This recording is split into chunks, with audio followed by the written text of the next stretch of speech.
Ok, vamos lá, vamos começar a nossa aula de hoje. Então, pessoal, eu gostaria de primeiro passar uma informação importante. Devido à reposição das aulas práticas da semana passada, do semestre passado, no nosso calendário, né, no nosso plano de ensino, na próxima semana nós teríamos aulas práticas, né, que aconteceriam as aulas práticas.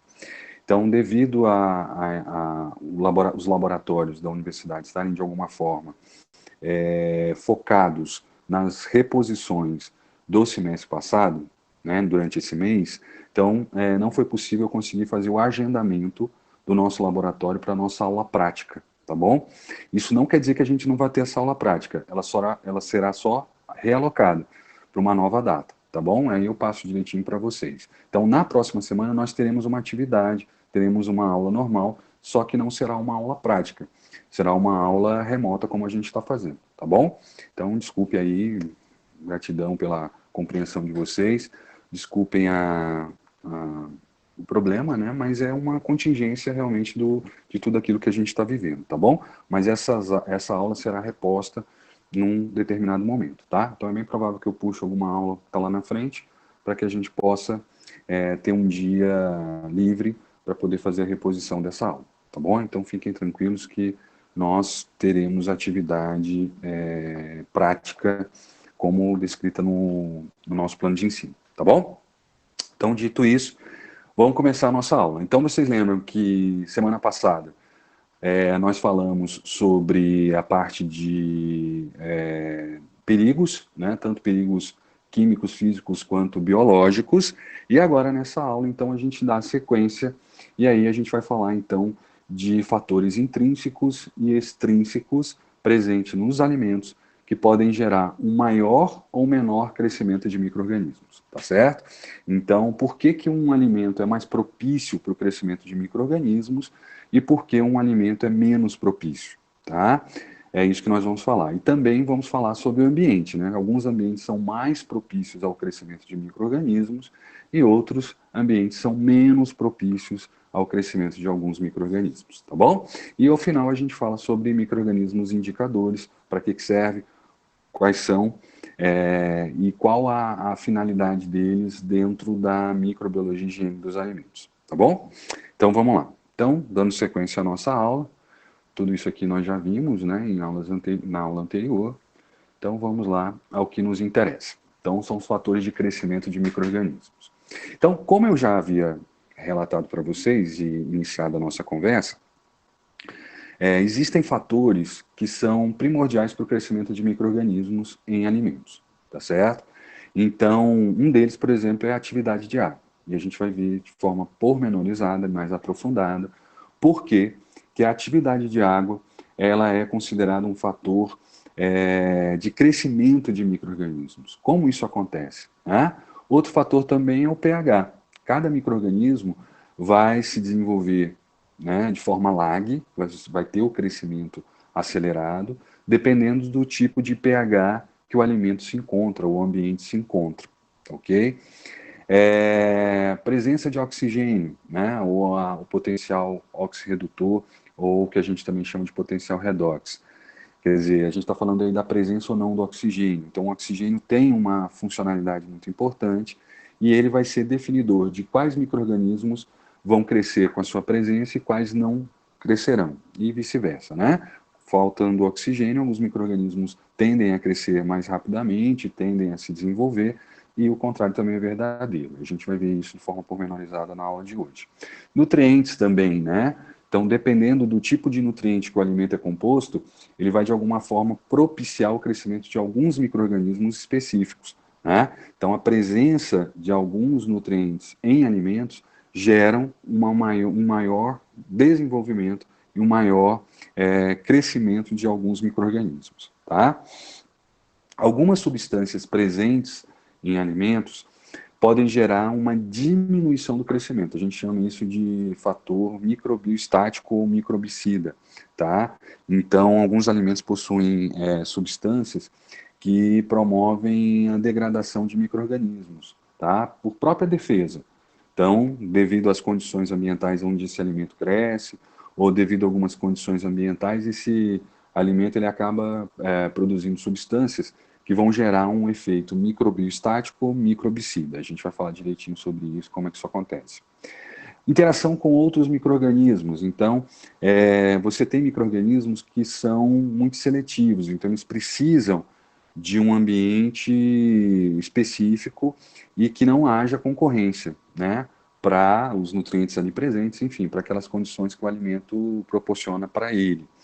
Então, isso vai acontecer e o desenvolvimento e a produção dessas substâncias vão gerar, então, um menor crescimento e, portanto, essa interação entre esses indivíduos gera um menor crescimento de um deles para que haja um maior crescimento do outro, tá certo? Então, isso acontece pela produção de substâncias ou pela alteração do pH do meio. A gente vai falar bastante sobre isso e a gente vai conseguir entender bem o que o professor está querendo passar.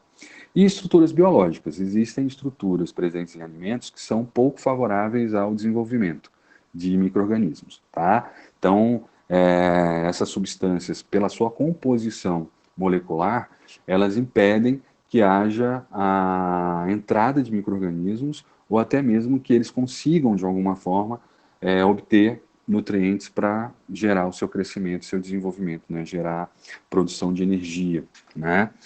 Seja pela respiração, pelo processo de respiração, né? Seja pelo processo de fermentação, tá certo? Então, nessas condições, fica inviável o crescimento desses micro-organismos sobre essas estruturas. A gente vai falar quais são elas e o professor vai exemplificar na aula de hoje ainda, tá bom? E fatores extrínsecos, quer dizer, fatores que são alheios ao alimento, estão relacionados com o meio aonde esse alimento está sendo armazenado, se apresenta. Temperatura é um deles, né? A gente sabe que o crescimento de micro-organismos está intimamente relacionado com a temperatura onde ele se encontra. Então, nós temos então faixas de temperatura que geram maior ou menor crescimento de alguns tipos de micro-organismos, e a gente vai falar um pouquinho sobre isso e relembrar algumas coisas que a gente até já sabe. Umidade relativa do meio, então é a quantidade de moléculas de água presentes no meio externo, tá? Que podem gerar absorção pelo próprio alimento ou não, tá? Então, alguns micro-organismos conseguem fazer a captação dessa umidade do ar, sem necessariamente que o alimento tenha umidade ou tenha sua atividade de água aumentada. Então, eles conseguem sobreviver utilizando essa umidade que está presente no ar. A gente vai ver quais são esses micro-organismos e como isso acontece ainda na aula de hoje. E nessa primeira etapa, então, para finalizar, a concentração de gases no ambiente, né? Então, dependendo dos tipos de gases que você vai ter no ambiente, esse ambiente pode ser mais propício ou menos propício para o crescimento de micro-organismos, tá bom? Então, são fatores tanto ligados ao alimento, quanto fatores externos ao alimento, que podem gerar um maior ou menor crescimento desses indivíduos, tá bom? Então vamos dar uma olhada em cada um deles e depois, para finalizar a nossa aula, a gente entra num outro tema, que são os indicadores, que são um grupo de micro-organismos que a gente vai conversar sobre isso, que são utilizados para fazer a verificação da capacidade de consumo de um alimento, tá certo? Se esse alimento está próprio ou não para consumo.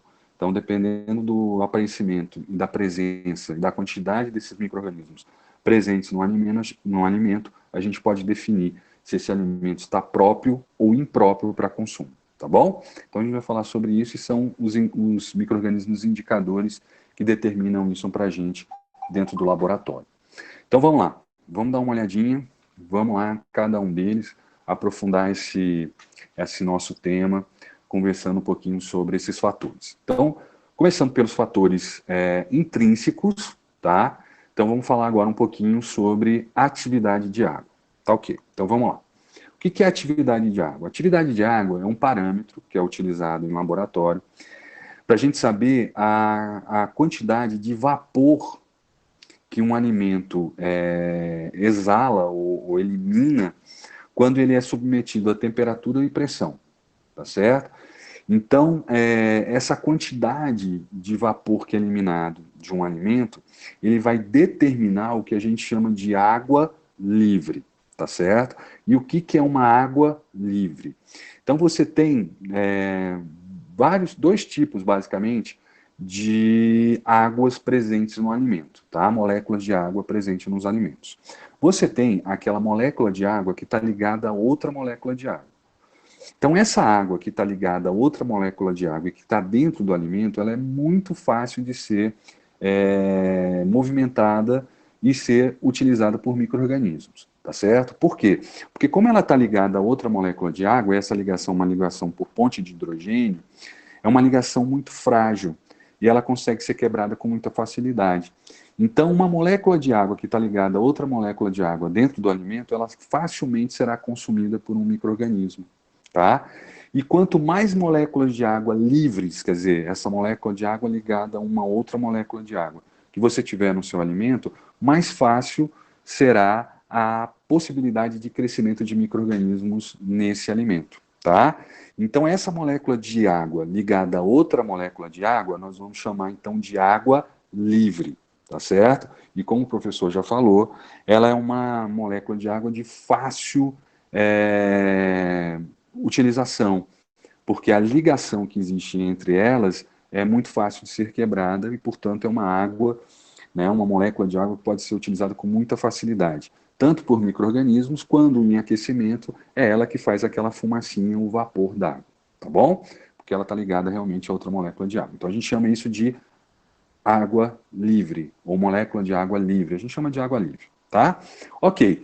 Existe outro tipo de molécula de água. Então existe aquela molécula de água que está ligada a um outro componente do alimento, seja um carboidrato, seja uma proteína, tá certo?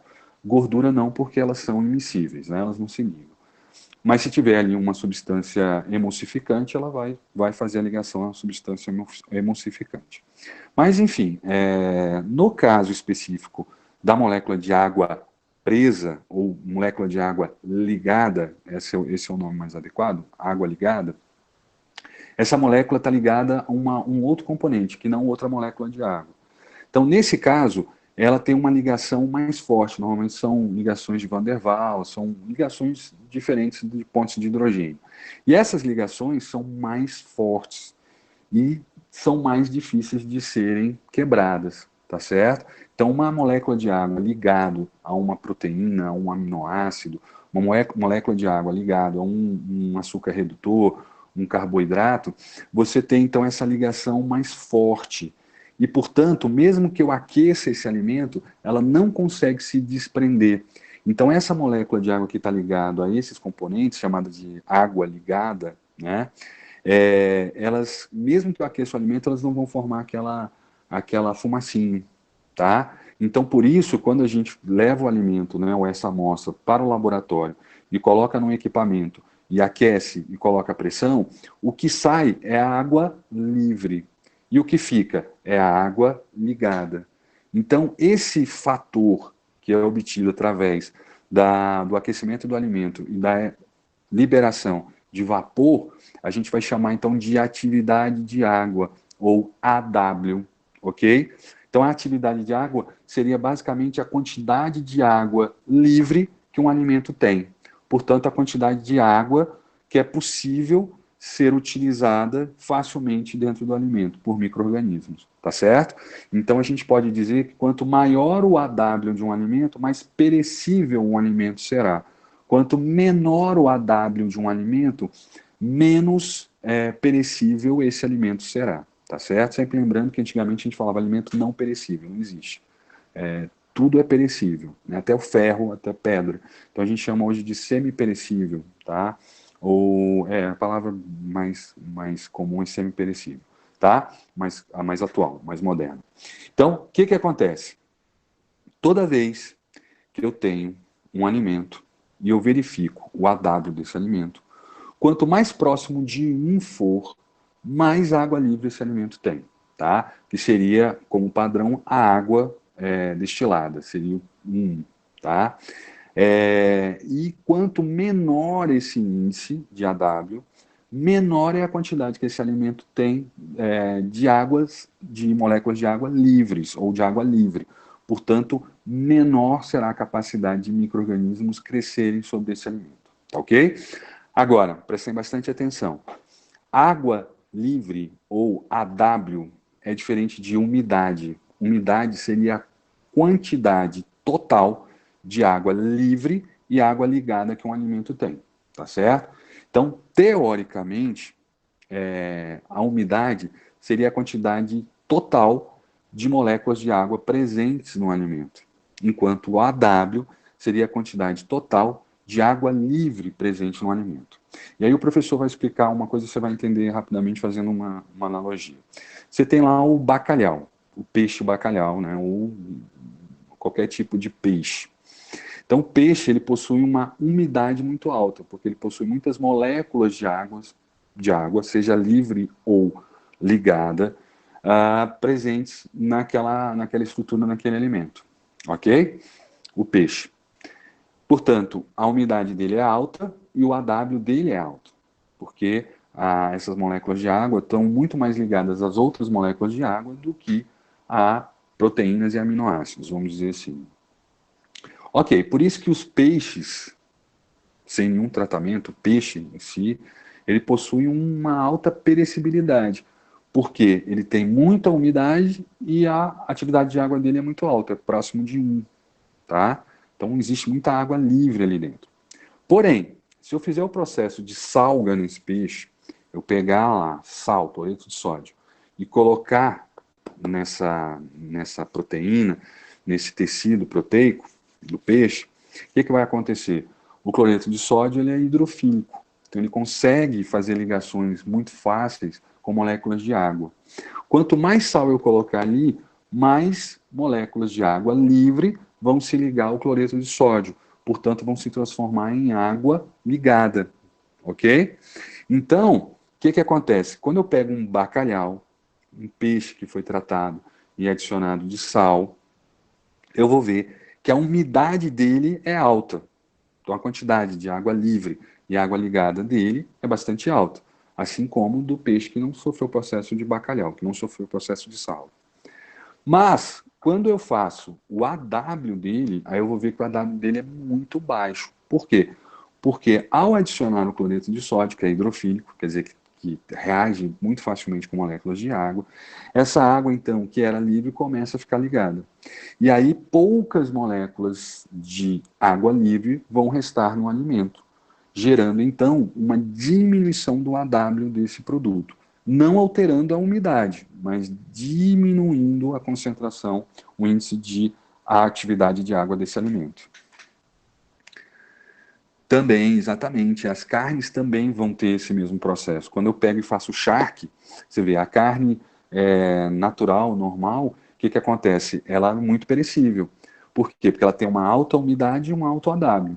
Aquela água que está ali, ela vai se ligar a proteínas e aminoácidos, porém, você vai ter ali muita água livre. Quando eu faço o charque, ou a carne seca, ou faço o carne de sol, né? Aí eu boto sal ou boto no sol para que haja a retirada da umidade, né? A água sai. Então o que vai acontecer? Você vai diminuir muito o AW desse alimento. No caso do charque ou da carne seca, né? Ou da carne que eu boto sal, né? Porque existe uma diferença entre carne de sol e carne seca, né? Uma é desidratada, a outra você coloca sal. E algumas você faz as duas coisas ao mesmo tempo, né? E aí o que acontece? Você então retira a umidade do produto, né? Exatamente, você retira a umidade do produto e aumenta a concentração de água ligada. Então esse produto fica muito pouco perecível, ele fica semi-perecível. Ele tem lá um pouquinho de água ligada que pode gerar a sua perecibilidade. Porém, vão existir micro-organismos que, mesmo ele não tendo umidade, eles vão captar a umidade do ambiente. Por isso, demora a se estragar. Então, quando eu pego uma carne, né, pego dois pedaços de carne, um eu deixo aqui, o outro eu salgo, o que o professor quer dizer é que os dois têm a mesma quantidade de umidade. Então, esse aqui tem a umidade igual a esse, que é a quantidade de água livre e a quantidade de água ligadas no alimento. Então, os dois têm a mesma umidade, por incrível que pareça. Porém, o que foi salgado vai ter um AW menor, porque grande parte da água que estava livre agora está ligada. E qual é a diferença entre um e outro? O que não foi salgado tem a mesma umidade, mas o AW é muito alto, então ele se estraga rapidamente.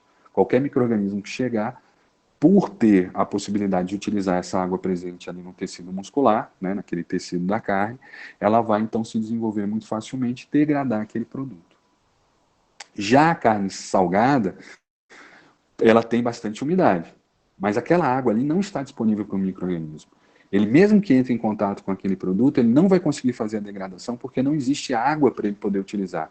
E ele precisa, para todas as atividades dele, a presença de água, tá certo? No seu citoplasma.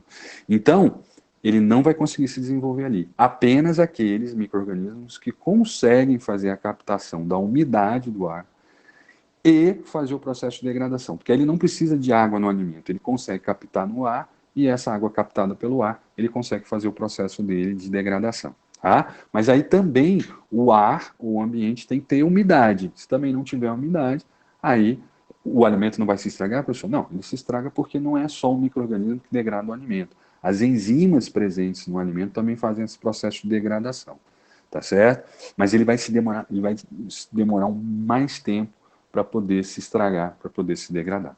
Tá bom? Tranquilo? Então deu para perceber a diferença entre AW e umidade? Deu para perceber o que é o AW? Então, AW é a quantidade de água livre, água ligada a outra água, que é facilmente utilizável, né? Tanto para reações químicas quanto para micro-organismos. Então, ele se degrada muito rapidamente, por quê? Porque você vai ter enzimas ali que, com a presença de água, elas aceleram o seu processo e degradam mais rapidamente. Enzimas também degradam alimentos, tá? E você vai ter muita água, os micro-organismos também vão utilizar isso para o processo de degradação. Então, alimentos com AW muito alto são muito perecíveis, porque vão apresentar uma grande quantidade de água para ser utilizada no seu processo de degradação. A mesma coisa que a gente explicou aqui acontece também com geleias e conservas. Então, o que é uma geleia? Você pega uma fruta, teoricamente, um fruto, aquece e adiciona açúcar, ok? Aquele fruto, sem ser geleia, ele se estraga muito rapidamente. Por quê? Porque a umidade dele é alta e o AW dele é muito alto. Ele tem muita água para poder ser utilizado. Mas quando eu coloco açúcar ou sacarose, ela é altamente reativa com água. Então ela se liga à água, porque ela é uma substância hidrofílica. Ela se liga à água e, ao se ligar à água, ela diminui o AW dessa preparação, dessa substância. Então ela diminui a quantidade de água livre que poderia ser utilizada. Por isso que geleia não se estraga com facilidade. Se estraga quando? Quando um micro-organismo, tipo uma levedura ou um bolor, né, um fungo, ele entra em contato com o produto, depois que você abriu e tal, fez um bocado de coisa, ele entra em contato com o produto, e aí a umidade do ar é utilizada por esse micro-organismo para fazer a degradação, tá certo? Mas isso pode vir a acontecer dependendo do ambiente onde estiver, se tiver muita umidade. Se for aqui, por exemplo, ó, o período que a gente está aqui em Brasília agora, com baixíssima umidade, não é muito difícil que isso vai acontecer, porque o micro-organismo não vai achar água no alimento e nem no ar, então ele não vai se desenvolver, tá certo? Agora, se você guardar essa geleia lá no banheiro e tomar banho e tudo mais, aí a umidade do chuveiro vai fazer com que as leveduras e fungos consigam fazer isso. Ou a sua cozinha, né, tiver bastante umidade, isso também pode vir a acontecer, tá bom? Então, a W é uma coisa, a umidade é outra, e quanto menor o AW, menor as condições de sobrevivência de um micro-organismo, e o contrário é verdadeiro também. Quanto maior o AW, mais facilmente esse micro-organismo se desenvolve. Então, ó, a gente tem duas tabelinhas aqui que você vai conseguir ver o seguinte. Bactérias, elas sobrevivem em alimentos com 0,9 de AW. Sempre lembrando que 1 é da água destilada, vamos dizer assim, tá? Então, a bactéria é 0,9. Então, alimentos até 0,9, qualquer bactéria se desenvolve muito facilmente.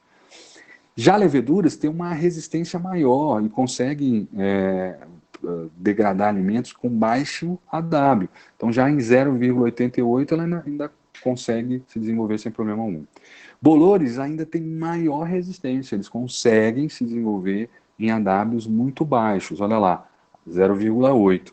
E bactérias halófilas ou halofílicas, né, que são aquelas que vivem na água do mar, vivem em concentrações de água muito baixas, porque elas conseguem captar e o seu metabolismo também é muito lento, elas conseguem de alguma forma utilizar alimentos com baixos AW, em torno de 0,75. Mas menos do que isso, elas também já não conseguem. Então, veja, um alimento de 0,9 para cima, até 1, qualquer micro-organismo se desenvolve. De 0,9 ou de 0,89 para baixo, aí só alguns, leveduras, bolores e bactérias halófilas, holofílicas. De 0,8 para baixo, aí só bactérias halofílicas, de 0,87 para baixo, só bolores. Então, o que a gente está falando aqui é que alguns alimentos são facilmente degradáveis por micro-organismos e outros não. Quer ver? Dá uma olhada lá. Alimentos perecíveis, eles são entre 1 a 0,9. Então, todo alimento que apresentar entre 1 a 0,9, a gente classifica ele como perecível.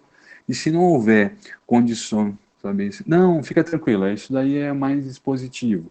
O professor não vai cobrar isso não, tá? Esses valores e tudo mais, é só para que você possa entender. Mas, por exemplo, você já vai entender aqui facilmente. Você já vai entender aqui facilmente, que é o seguinte, ó, alimentos que a gente considera como perecíveis. Tomate, frutas, melancia, alface, são alimentos muito perecíveis. Eles estão entre 1 a 0,9. Qualquer micro-organismo consegue se desenvolver sobre eles. Por isso a gente guarda na geladeira, por isso a gente tem cuidados, a gente faz geleia, por isso a gente faz uma série de processos tecnológicos para impedir o crescimento de micro-organismos, tá? Eles se degradam muito facilmente, não só por micro-organismo, que é a nossa aula, mas se a gente estivesse falando de ciências e tecnologia, a gente também ia falar de enzimas, porque as enzimas também degradam o alimento, você não precisa só de degradação por micro-organismos.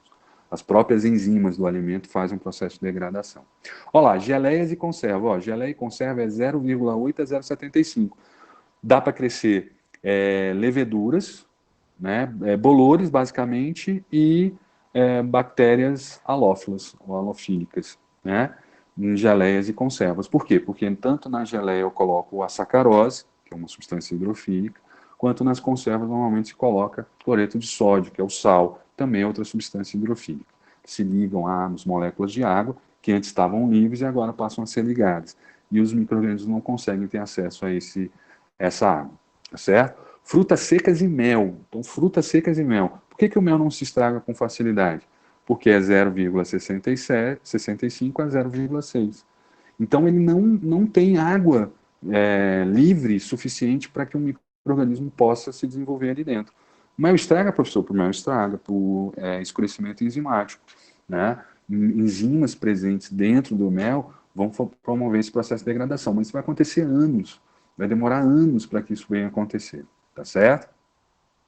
Biscoito, aquele biscoito creme cracker, biscoitos, 0,40 a 0,3. Nenhum micro-organismo vai conseguir degradar, teoricamente, um bolor. Só um biscoito. Só na seguinte condição, se ele estiver num ambiente extremamente úmido. Ou úmido. Precisa ser extremamente úmido. Então você pega lá um biscoito, coloca em cima da sua geladeira. Numa época que está chovendo muito aqui em Brasília, ele vai ser degradado. Você vai falar, mas o professor falou que o AW dele é baixo, que ninguém ia conseguir se desenvolver, e o professor Márcio tinha razão. Porém, esse micro-organismo está pegando do ambiente, tá? Então, o ambiente úmido gera a possibilidade de crescimento desse micro-organismo no biscoito. Então, ele não tem água no biscoito, mas ele tem no ar e ele consegue captar. Numa época como nós estamos vivendo agora, nessa época de Brasília, se você botar um biscoito em cima da geladeira, é bem provável que nenhum bolor, levedura, nada, porque aí também depende da umidade da sua casa, enfim, do local onde você colocou. Mas se você, teoricamente, colocar ali, não vai ter bolor, não vai ter levedura que vai conseguir, porque é umidade muito seca, sem umidade do ar, né? Umidade muito baixa no ar. Umidade muito baixa no alimento, não vai ter crescimento. E é bem provável que esse biscoito fique cada vez mais duro, porque aquele pouquinho que ele tem, que é 0,4, 0,3, ele começa, se tiver um determinado calor ali, ele começa a perder mais ainda.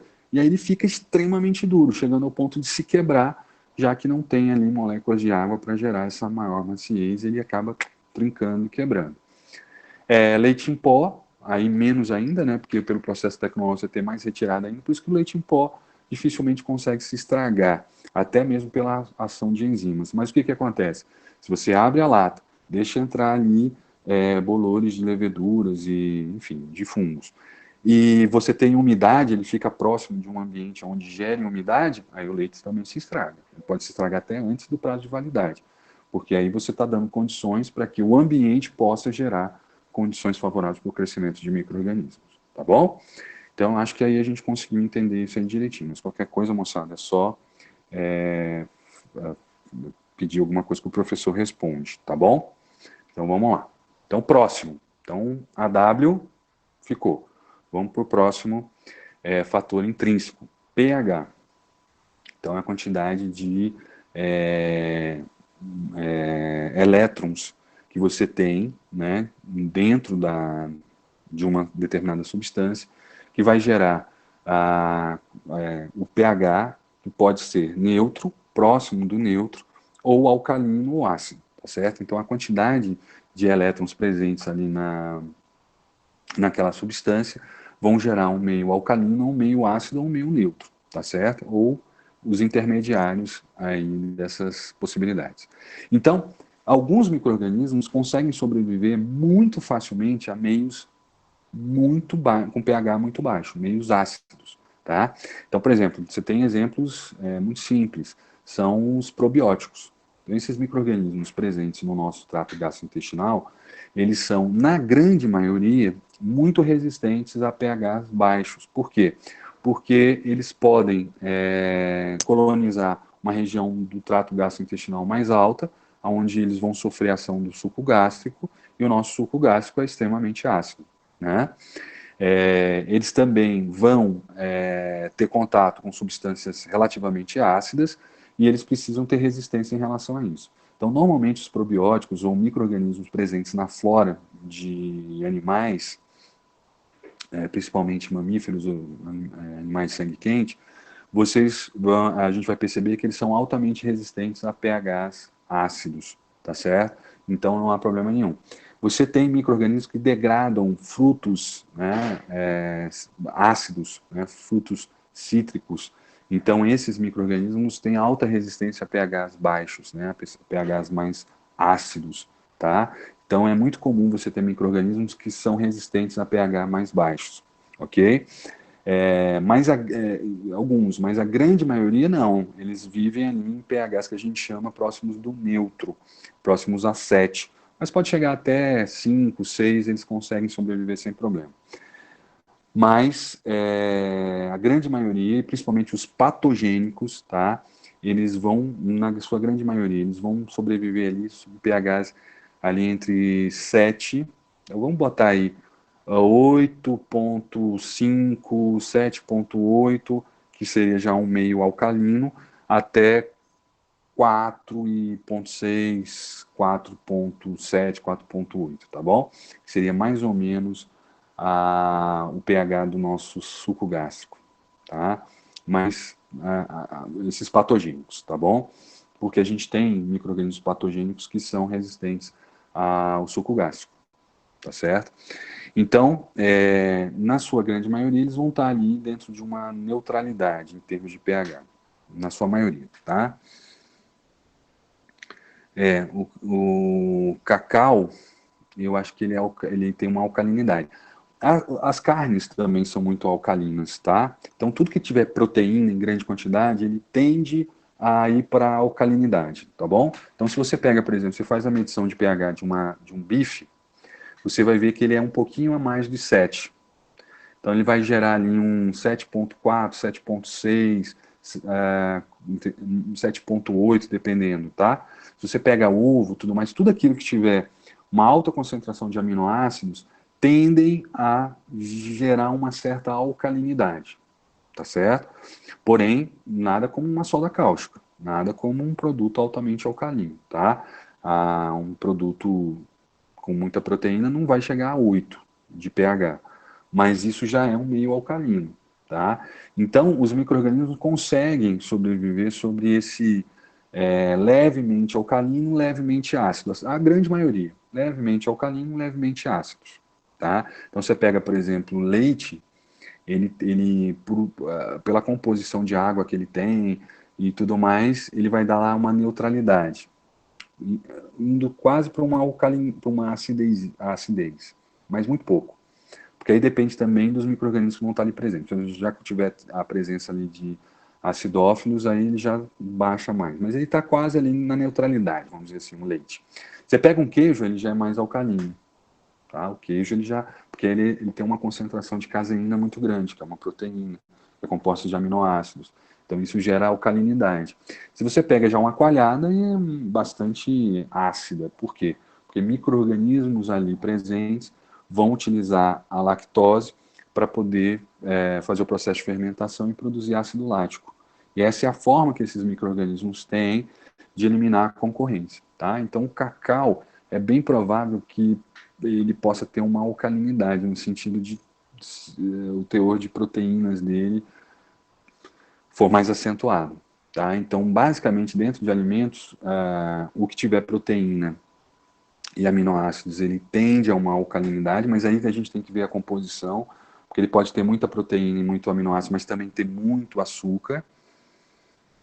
Tá? Então é bem provável porque foi retirada a água e ele tem proteínas. Teobromina, né? A teobromina é uma proteína que tem bastante no cacau, a principal proteína do cacau, né? Então ela tende à alcalinidade, tá certo? Então a alcalinidade está relacionada com o teor de aminoácidos e proteínas presentes no alimento, tá bom? Agora, diferentemente do caso, olha, aí já é uma questão um pouco complexa, que é a seguinte, professor, é melhor a gente consumir alimentos ácidos ou alimentos alcalinos? Aí é uma questão é, mais filosófica do que científica, tá certo? Por quê? Porque existe na medicina chinesa um conceito, tá? Que eu nem vou me arriscar aqui de falar, porque eu tenho para mim que são alimentos mais ácidos, mas aí depende da pessoa, depende de uma série de questões, mas enfim. Então, aí se você for por essa vertente, aí tem todo um sentido, tá certo?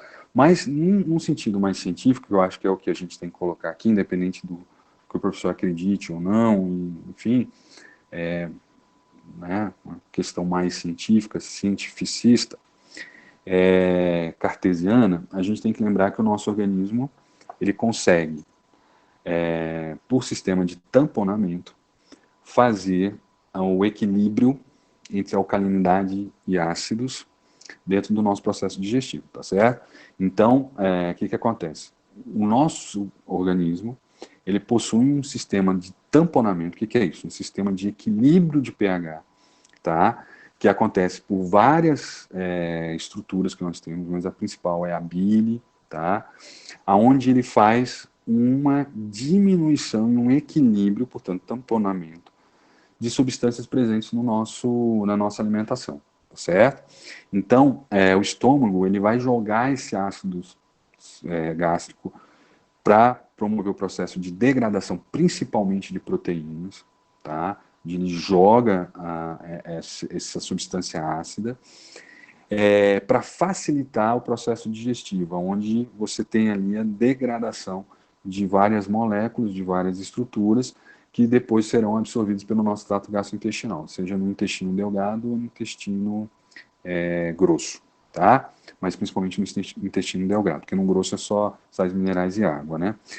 E outras substâncias que são pela presença de alguns micro-organismos ali na nossa flora no intestino. Mas vocês já viram isso, vocês sabem disso, vamos voltar lá. Então a bilis, o que ela faz? Ela é uma substância tamponante. Esse alimento saiu altamente ácido, ele passa ali e sofre ali, então, um processo de tamponamento. Então ele volta a ter um pH próximo da neutralidade. Então, teoricamente, cartesianamente falando, não estou contradizendo nenhum outro professor, pelo amor de Deus, tá? Minha área não é clínica, não é, enfim, metabólica. Eu estou dizendo apenas no processo digestivo tradicional de mamíferos, tá? De animais de sangue quente. Existem estruturas que fazem um tamponamento do alimento que sai do trato gastrointestinal, que sofreu a ação do suco gástrico. Então, esse tamponamento faz com que esse alimento altamente ácido, e aí independe se você consumiu um suco de laranja ou consumiu um pedaço de carne, depende se o alimento era altamente ácido ou altamente alcalino. Porque, na verdade, quando ele chega no seu trato gastrointestinal e o estômago é esse momento, eles são todos acidificados, tá certo? Aí tem uma teoria, mas se for alcalino, você precisa de mais suco gástrico. Se for ácido, você precisa de menos suco gástrico. Aí tudo bem, eu concordo. Mas eles são todos equacionados, tá? Em relação ao ácido, ao pH, vamos dizer assim. Todos ficam ácidos, ok? E aí, quando ele sai do estômago, aí ele é tamponado e volta a uma neutralidade. Então, do estômago para lá, independe se é alcalino ou ácido. Tranquilo? Agora, no estômago, óbvio, se ele já tiver ácido, ele talvez tenha que jogar menos suco gástrico. Se ele tiver muito alcalino, ele tem que jogar mais suco gástrico. Bacana? Mas assim, ó, não estou dizendo que é besteira a observação de pH nos alimentos e a identificação de se são mais saudáveis ou menos saudáveis.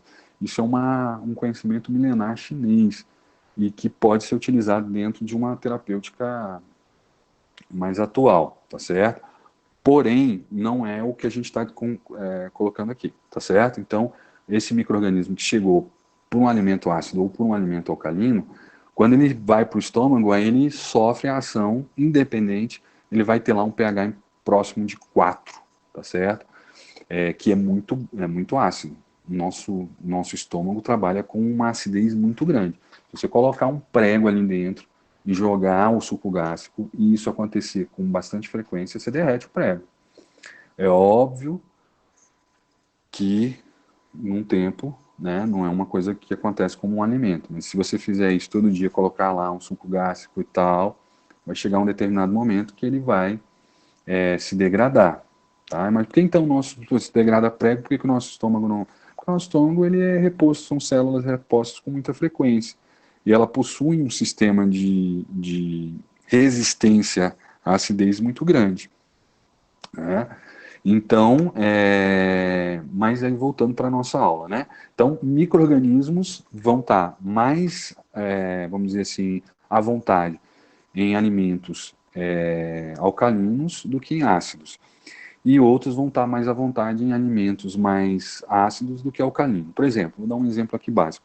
Os alimentos que colonizam e são mais facilmente encontrados no leite são micro-organismos que são mais adaptados à alcalinidade, tá? Então você tem a Shigella, você tem a própria salmonela, você tem todos esses que são micro-organismos mais voltados a alimentos proteicos, esses Shigella, salmonela, né? A salmonela está onde? No ovo, o ovo é mais alcalino. Shigella está onde? No leite, está na carne, é mais alcalino. Então eles gostam de ambientes mais alcalinos, tá? Tanto que os ácidos, os lactobacilos acidófilos, quando entram em contato com o leite, acidificam o leite. Por quê? Porque aí já eliminam todos esses concorrentes que gostam mais de alcalinidade. Já alguns micro-organismos são mais ácidos, gostam mais de acidez. Os lactobacilos, né, como o próprio nome já diz, e grande parte dos bolores e fungos, portanto, bolores e leveduras de degradação de frutas cítricas. Bolor que degrada o morango, que degrada o abacaxi, o limão, a laranja. Então, eles são mais... Então, normalmente, dentro de frutas, você vai ter mais micro-organismos com uma tendência mais ácida. E proteínas ou carnes mais alcalinas. A gente pode fazer, a grosso modo, essa separação. Tá? Muito a grosso modo, tá bom? Mas dá para a gente fazer essa associação. Então, alimentos pouco ácidos são aqueles que têm pH superior a 4,6, 4,7 e tudo mais. Alimentos ácidos, entre 4 e 4,5. E alimentos muito ácidos abaixo de 4. Tá? Mas tem micro-organismo que vive abaixo de 4 tranquilo.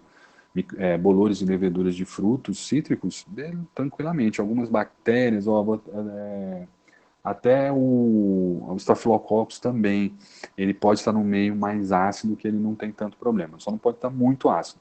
Então, você tem micro-organismos que são mais para pHs alcalinos e micro-organismos mais para pHs ácidos. Então, dependendo do pH do alimento, você tem maior ou menor crescimento. Seria essa a ideia, tá? Então, esse é um fator intrínseco presente no alimento. Presença de oxigênio, que a gente vai chamar de potencial de oxirredução e potencial de redução. O oxigênio, ele é um átomo positivo, né? Vamos dizer assim, que tem os seus elétrons todos emparelhados. Mas ele é muito reativo. Então, o que acontece? Quando ele chega perto de elementos altamente reativos, ele promove a ligação, tá certo? E quando ele promove essa ligação, como ela é uma molécula, um átomo grande, tá? O oxigênio, ele promove um processo chamado de oxidação, tá certo? Então, esse processo de oxidação faz com que haja a ligação desse elemento com o oxigênio, tá certo? E muitas vezes esse processo é um processo de degradação, tá? E a falta do oxigênio vai chamar o que a gente chama de processo de redução, porque os elétrons vão ficar desemparelhados dessa substância e vão estar aptos para se ligarem, ok? Então, o que quer dizer isso, professor? Quer dizer o seguinte, que alguns micro-organismos, principalmente bactérias, vão ter na sua camada externa, né, no seu citoplasma, na sua membrana citoplasmática, uma capacidade maior de ligação com oxigênio ou uma capacidade menor de ligação com oxigênio. Tá? Então, a presença do oxigênio para alguns micro-organismos é extremamente favorável, porque ele vai absorver esse oxigênio e gerar energia lá na sua mitocôndria. Então, ele precisa do oxigênio para que ele possa fazer um processo que a gente chama de respiração, que é quando ele utiliza o oxigênio, que é altamente reativo, para fazer a transformação de NAD para ATP, tá certo? Então, de uma substância em relação a outra que gera, então, energia para esse indivíduo. A gente chama de processo de respiração. Mas alguns micro-organismos têm no oxigênio um processo de degradação, porque na membrana plasmática dela, quando há presença de oxigênio, o que vai acontecer é a quebra dessa membrana, né, pelo poder oxirredutor, né, ou poder redutor que o oxigênio tem nesses micro-organismos. Isso a gente está falando de forma muito geral, só para que haja um entendimento, tá? Então, nós já vimos em aulas anteriores que existem micro-organismos aeróbios. Esses micro-organismos aeróbios possuem uma predileção para a presença de oxigênio. Então, onde houver oxigênio, esses micro-organismos vão se sentir muito bem. Eles precisam do oxigênio para gerar energia também do oxigênio, para gerar energia, restabelecer NAD em ATP, tá bom? No caso de alguns micro-organismos, nós chamamos de anaeróbios, o oxigênio vai ser ruim para eles, porque o oxigênio não vai ser captado para dentro da célula e ele vai fazer um processo de oxidação da membrana plasmática. Ele vai fazer com que os elétrons dessa membrana saiam para se ligar com o oxigênio. E isso existe um processo de degradação celular, de apoptose, né, onde a célula se rompe e você tem a saída do material intracelular para o meio externo. Então, essas células, esses micro-organismos fogem do oxigênio e preferem, obviamente, ambientes sem a presença de oxigênio, ok? E a gente vai chamar esses micro-organismos de anaeróbios. Então, ter oxigênio presente ou estar num meio onde você tem a presença de oxigênio é favorável para alguns micro-organismos, os aeróbios. E não ter oxigênio, ou ter pouca concentração de oxigênio, é mais favorável para os anaeróbios, ok? Justamente pelo processo de oxidação ou redução, onde o micro-organismo doa elétrons para o oxigênio e pode, de alguma forma, ser desfavorável para ele. Ou onde o micro-organismo capta o oxigênio e absorve esse oxigênio e gera energia em relação a esse oxigênio, tá bom? Então, por isso que nós temos. Agora, tem micro-organismos que são facultativos, independem, eles possuem uma estrutura que podem utilizar oxigênio ou não, e o oxigênio é indiferente para eles, tá bom? Então, nesse caso, os micro-organismos aeróbios serão mais favorecidos na presença de oxigênio, e os anaeróbios menos favorecidos porque são oxidados, né, sofrem um processo de oxidação e, portanto, sofrem um processo de redução, na verdade, e são eliminados e muitas vezes sofrem um processo de lise da sua membrana externa pela presença do oxigênio, onde os elétrons dessa membrana são capturados pelo oxigênio, fazendo com que então essa membrana seja fragilizada ou possa vir a ser degradada, tá bom? Então a presença de oxigênio no alimento favorece o crescimento de alguns micro-organismos. Exemplo, aí você vai ter salmonella, Escherichia coli, né? E em outros, como por exemplo Clostridium botulino, a presença de oxigênio é muito ruim, tá? Então eles preferem ambientes com baixa presença de oxigênio ou sem oxigênio. Eles conseguem se desenvolver de forma mais adequada, tá bom? Então, o processo de potencial de oxirredução ou potencial redox está relacionado com a quantidade de oxigênio.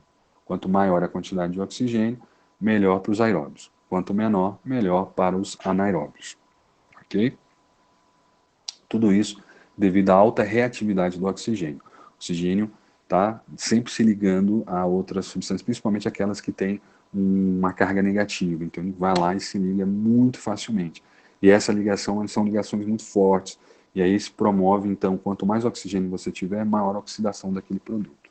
Tá certo? Para alguns é bom, para outros não. Gera lise celular. Ok, outro fator intrínseco são os nutrientes. Então, dependendo do tipo de nutriente que eu tenho no meu alimento, eu tenho um maior ou um menor crescimento. Tá? Então, por exemplo, caso de carboidratos, aí está ligado com fungos. Fungos adoram carboidratos. Eles quebram os carboidratos e utilizam a glicose, ou para fazer álcool, etanol, ou para produzir ácidos, como ácido pirúvico, ácido lático, pode ser, ou eles podem produzir vários tipos de substâncias ácidas, tá? Então, bolores e leveduras são muito especializados em alimentos com carboidrato. Você vê pães, bolores e leveduras. Cereais, bolores e leveduras.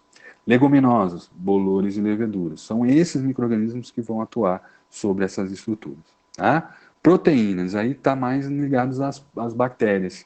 As bactérias se sentem muito favoráveis num ambiente mais alcalino, mais proteico, né? Não quer dizer também que elas não vivam em ácido, que a gente já viu isso, a gente já viu nessa aula mesmo.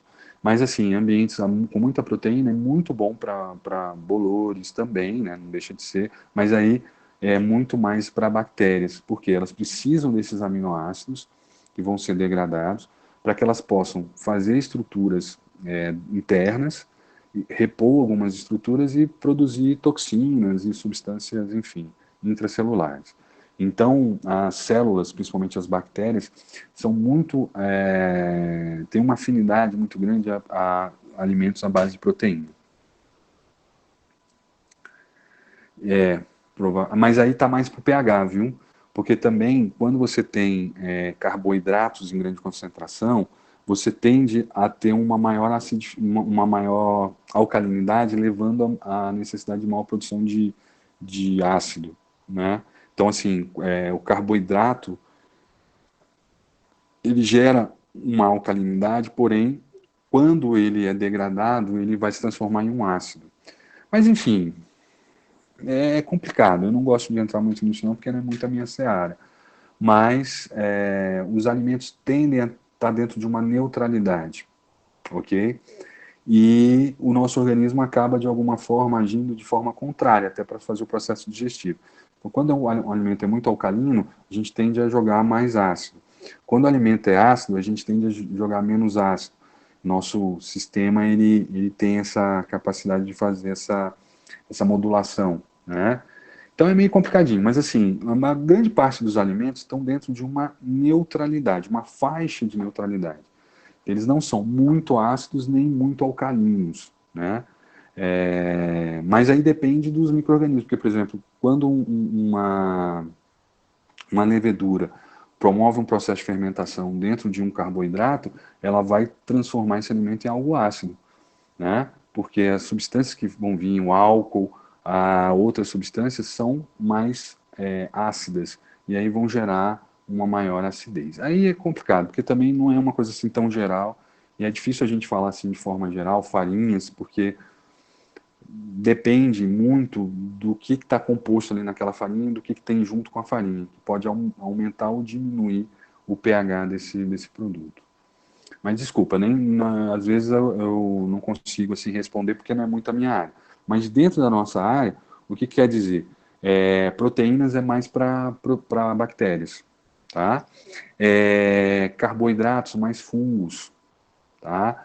Porque eles conseguem se adaptar melhor a isso. O alimento tem muitas vitaminas, então, por exemplo, você pega frutos, né, que tem muita vitamina. Vitamina é o quê? Não deixa de ser uma proteína.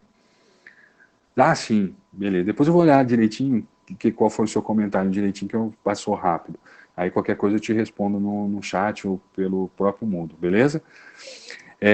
E aí, por exemplo, alimentos que têm alta concentração de vitaminas. Vitaminas são coenzimas. O que são coenzimas? São aminoácidos e proteínas, né? Então, eles tendem a gerar essa maior disponibilidade para bactérias, né? Então, alimentos com alta concentração de vitaminas também vão ter lá uma ação por bactérias. Ou, se a vitamina estiver presente e tiver muito carboidrato, você associa a possibilidade também da presença ali, além dos bolores, leveduras, de proteínas. Então, como todo alimento tem um pouco de carboidrato, um pouco de proteína, um pouco de gordura, a gente vai acabar tendo o ataque por todos os micro-organismos, tá?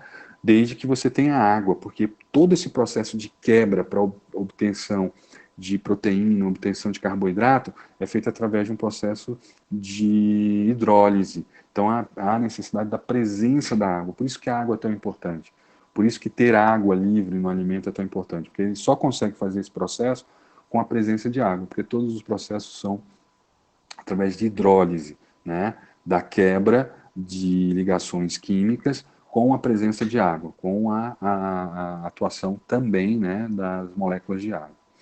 Minerais também. E aí eles são mais facilmente obtidos pelo processo osmótico, que precisa de água, né? Então, do mais concentrado para o menos concentrado, a bactéria chega, está com pouca concentração de uma substância mineral, o alimento está com muito, então, pelo processo osmótico, do mais concentrado passa para o menos concentrado. Agora, para isso acontecer, tem que ter água. Sem água, o processo osmótico não acontece. Então, alimentos com alta concentração de sais minerais também vão ser atacados e contaminados por micro-organismos, mas, nesse caso, também a água é fundamental. Senão não acontece o gradiente osmótico, né? A saída do mais concentrado para o menos concentrado. Isso acontece com a presença e com o transporte da água. Por isso a importância da água, aquilo que a gente falou lá no começo, né? Alimentos com baixa concentração de água livre, nada disso que a gente está falando vai acontecer. Só se ele captar no ambiente, que é o caso de bolores e leveduras, aí ele pode então fazer o processo de lise, de quebra de estrutura molecular, porque ele captou água do ambiente. Se nem água do ambiente não tem, nem no alimento, aí nada acontece. O que vai acontecer é um processo muito lento, enzimático, né? De enzimas que são ali produzidas e que vão gerar esse processo. Ou um micro-organismo joga uma enzima ali e essa enzima então vai degradando esse alimento sem que necessariamente o micro-organismo esteja presente. Mas aí a gente vai ver mais lá na frente como é que isso acontece. Não é tão simples assim. Beleza? Então veja, reforçamos a presença da água e colocamos aqui que, dependendo do tipo de composição que você tem um ataque mais coordenado por um tipo de micro-organismo. Então, proteínas, mais bactérias. Carboidrato, bolores e leveduras. Tá? Não quer dizer que não tenham bactérias, porque sempre tem ali um glúten, sempre tem ali uma estrutura proteica que pode ser utilizada. Mas a preferência é mais ou menos nesse sentido. Tá? Protozoários e vermes e tudo mais também são mais vinculados à proteína. Tá? Porque eles precisam de aminoácidos para fazer a sua reposição intracelular. Criar complexo de Golgi, lisossomos, DNA e tal. Então, eles normalmente são mais apegados a proteínas. E as leveduras e bolores vão fazer o processo de fermentação, por isso que eles precisam da glicose. Eles fazem o processo de fermentação como fonte de energia. Então, eles também precisam um pouquinho de aminoácidos e proteínas, mas a vida deles é mais para o processo de fermentação. Tá bom? Fatores intrínsecos de diminuição de crescimento são as substâncias antimicrobianas, que já é um nome bastante antigo. Vamos botar assim, substâncias microbicidas ou microbioestáticas. Tá? O que seriam isso? Seriam substâncias que ou matam micro-organismos, seja ele qual for, bolores, leveduras, protozoários, vermes, eumintos, ou substâncias que degradam, fazem algum tipo de agravo a esses micro-organismos, fazendo com que eles não consigam se reproduzir. Eles não vão morrer, mas eles não estão aptos a se reproduzir. Não se reproduzindo, rapidamente você tem a diminuição ali da colônia, né, da quantidade de micro-organismos ali presentes, tá? Essas substâncias, elas são produzidas por frutos, vegetais ou até mesmo alguns tipos de animais, para poder se defender da ação de micro-organismos e bolores, e, portanto, fungos e leveduras, né? Os fungos. Né? Então, muitos vegetais, por estarem muito expostos à terra, estarem muito expostos à água, existe a possibilidade ali de você ter um contato com bactérias, fungos, né? E, portanto, eles precisam de substâncias para se defenderem, né? Para poderem, de alguma forma, gerar um processo de defesa. Parecido uma fitoimunologia. São substâncias que são de defesa desse indivíduo, tá? E isso você tem tanto de origem vegetal quanto de origem animal. No caso, por exemplo, o ovo, que é de origem animal, a gente tem o que a gente vai chamar de lisozima. A lisozima é uma substância altamente microbicida. Ela mata. Por quê? Você imagina, você tem um ovo. Lá dentro você tem o tesouro das aves, que é o DNA delas, seriam os herdeiros. Né? Então, aquele ovo que vai ser expelido da ave, já que ela não pode gestar, fazer a gestação, né, desse embrião, ele vai estar dentro de uma outra estrutura que vai ser eliminada do corpo dessa ave, o que vai acontecer? Ela tem que ser altamente protegida. E uma das substâncias que protegem é a lisozima, é uma substância altamente microbicida, tá certo? Ela age em membrana celular, fazendo a quebra da membrana celular, seja de protozoário, euminto, verme, bactéria, bolor e levedura, tá? Então, dentro do ovo, vamos botar o ovo da galinha, dentro do ovo da galinha, aquele ambiente é estéril. Fora está contaminado, mas dentro é estéril. Por isso, qualquer problema que a avaria de casca ou permeabilidade do ovo gera a morte do embrião, gera a morte do pintinho que está lá dentro. Tá? Porque aquele ambiente ali dentro tem que ser altamente estéril, tem que ser altamente controlado para que haja o crescimento do embrião. Então, a lisozima é essa substância. O ácido benzoico, que está presente no morango e na amora, você imagina, o morango é um fruto rasteiro. Ele cresce colado no chão. Então, quantas bactérias não estão presentes ali no solo? Quantos micro-organismos não estão ali presentes? Protozoários, eumintos, vermes, bactérias, fungos, bolores, leveduras, tudo está ali presente. Então, ela precisa de substâncias, além da sua própria acidez, ela precisa de substâncias que vão defender esse fruto, que é onde você tem as sementes dali, daquele cultivar, né, onde vão gerar novos descendentes. Então, como as sementes estão ali, você precisa fazer um processo de proteção. E ele é feito pelo ácido benzoico. O ácido benzoico também tem um fator microbicida muito forte. A mesma coisa acontece no cravo e na canela, com eugenol. O eugenol é da família do álcool, é uma substância alcoólica, né? Claro, um pouco perceptível para nós seres humanos, não gera nenhum efeito para a gente, mas sobre bactérias e bolores e leveduras é muito forte, tá? Então, o cravo e a canela tem esse fator microbicida, tá? Mas você precisa ter muito cravo e muita canela para que tenha um fator microbicida nos seres humanos, que tenha algum efeito realmente farmacológico, vamos dizer assim, né?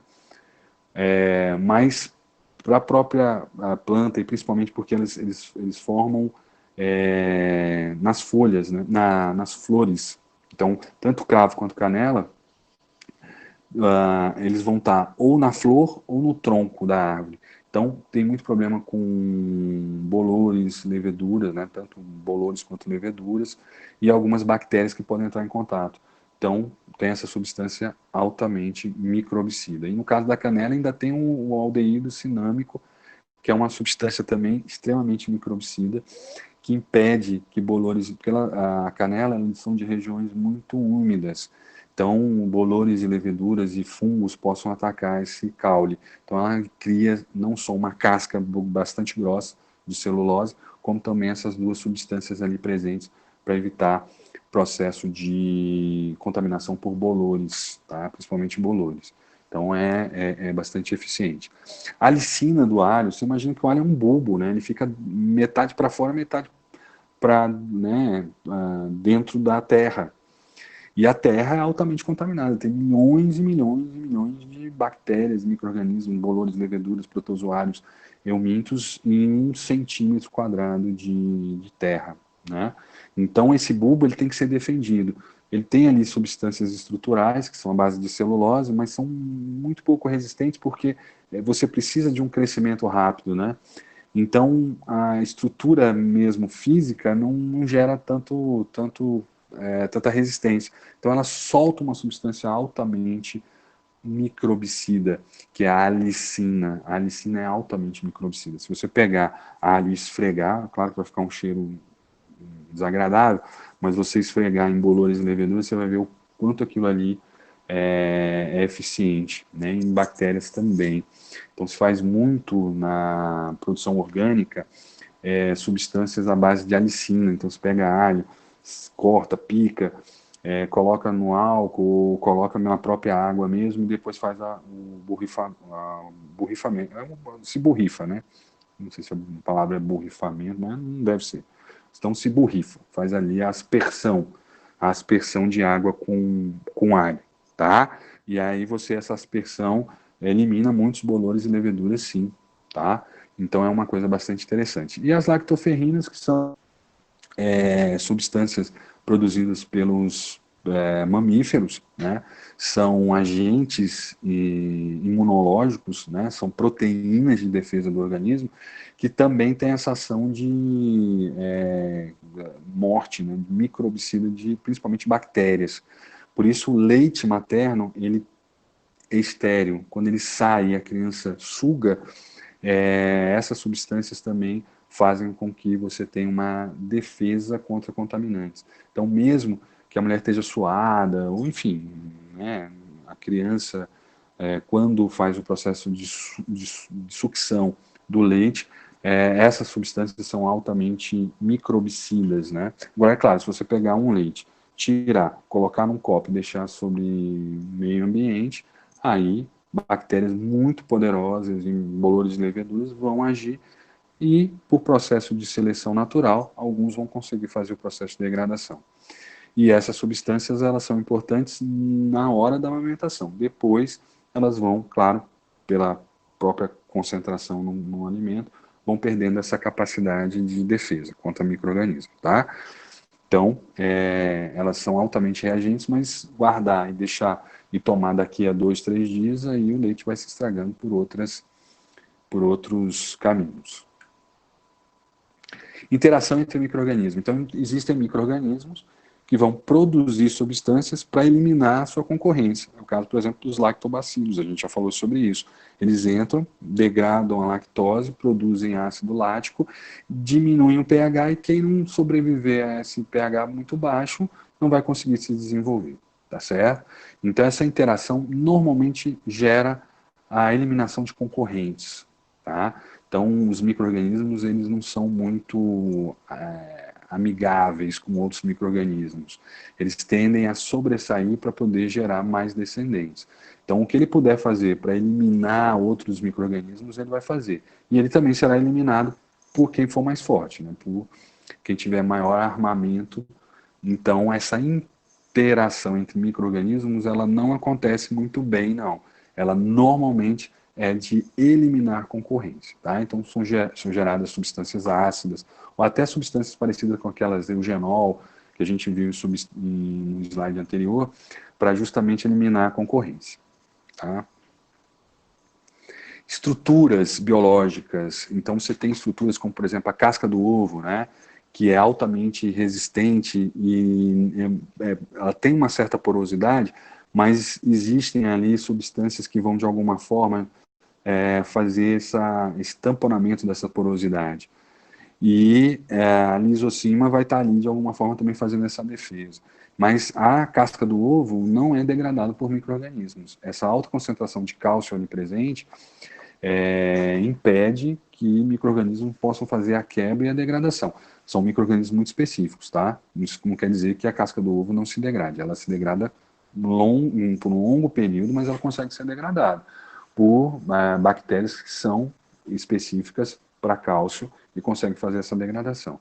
Mas elas demoram mais do que um carboidrato, uma proteína que se degrada muito facilmente. Elas vão demorar mais tempo, pode ser até 10 anos para que ela possa se degradar, mas ela se degrada. No caso da casca do ovo, nem tanto. Acho que em um ano ela consegue fazer o processo de degradação e virar compostos que vão ser absorvidos depois pelas raízes das plantas. No caso, nitrogênio e cálcio. Ossos, a mesma coisa, né? Ossos demoram muito tempo para serem degradados, mas são degradados. Mas pode demorar muito tempo para que isso venha a acontecer, né? Então, a concentração de cálcio faz com que ele tenha uma baixa capacidade de utilização. Então, ossos normalmente demoram a ser degradados, né?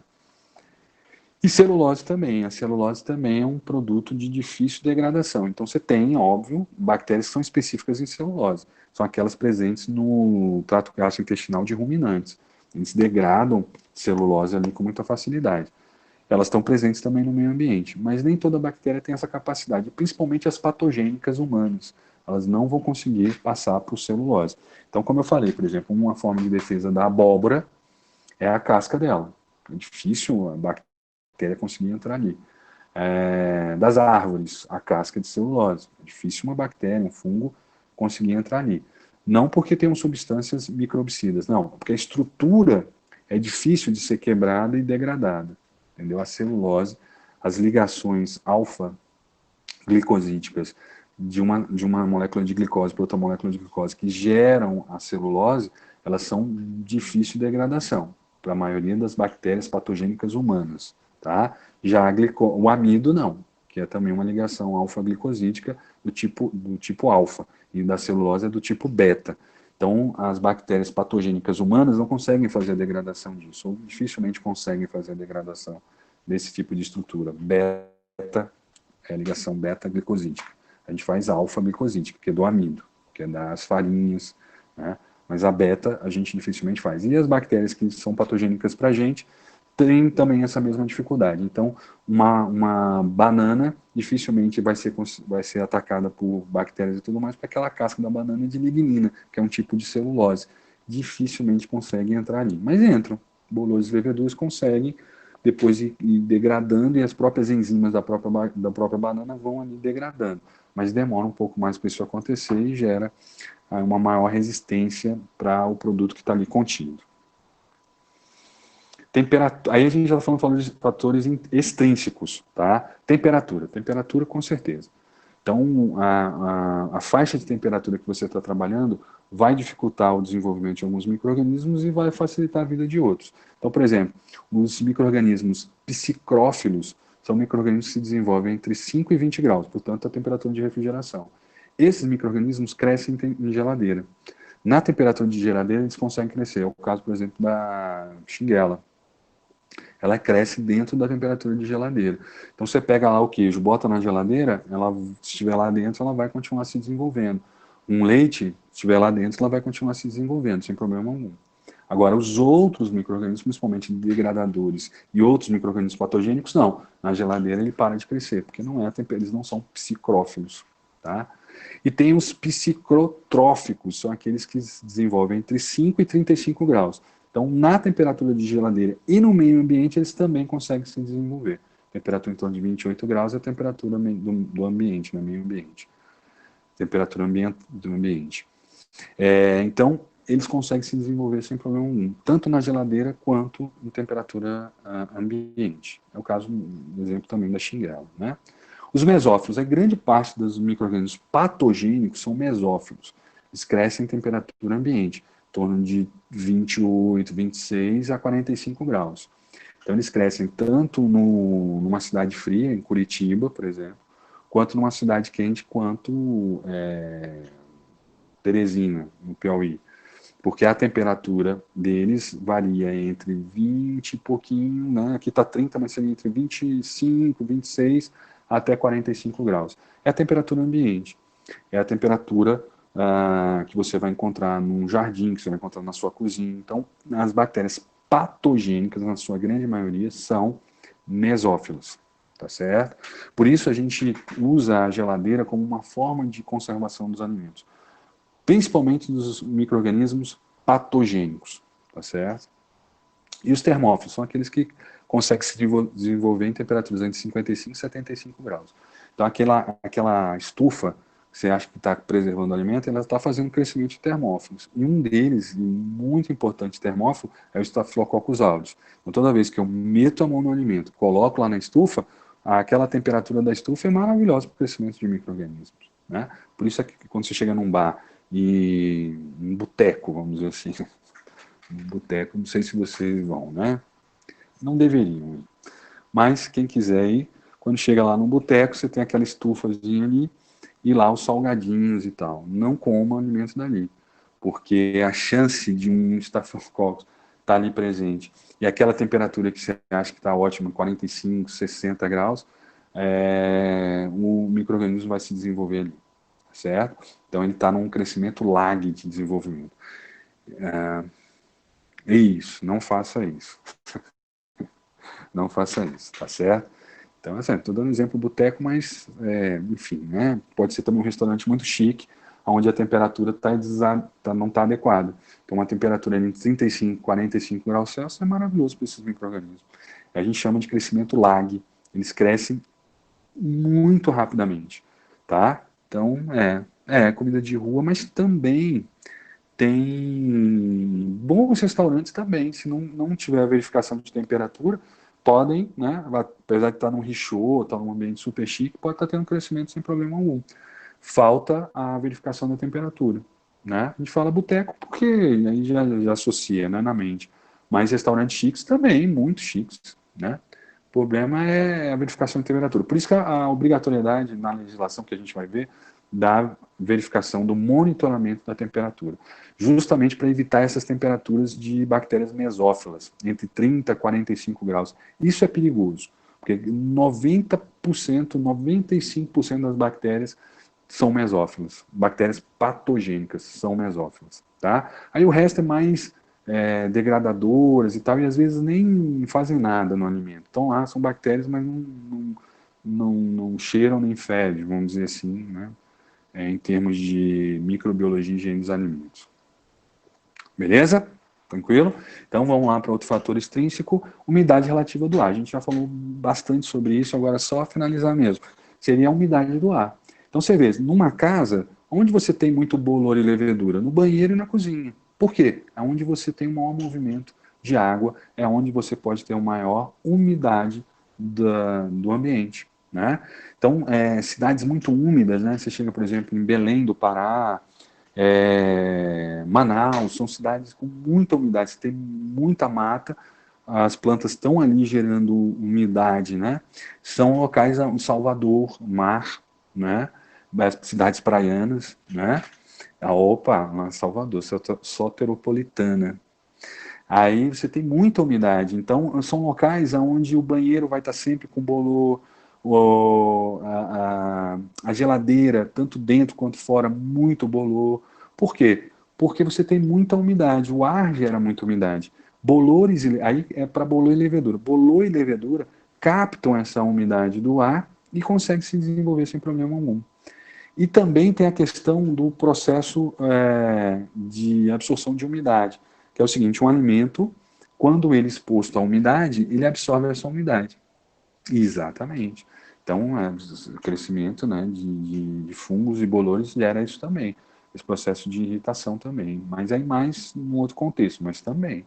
Então, o que acontece? Aqui em Brasília, você pode ter problema de irritação com poeira, mas com umidade não. Porque nesse momento que a gente está hoje, né, esse setembro, outubro e os meses anteriores, agosto, nós passamos um aperto aqui com a falta de umidade.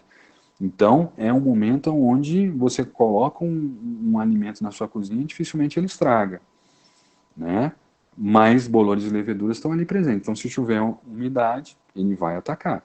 Mínimo de umidade, ele vai atacar. Então, locais que já geram essa capacidade de ter no ar moléculas de água podem fazer com que bactérias captem essas moléculas e usem, ou muita umidade também faz com que haja absorção de moléculas de água pelo próprio alimento.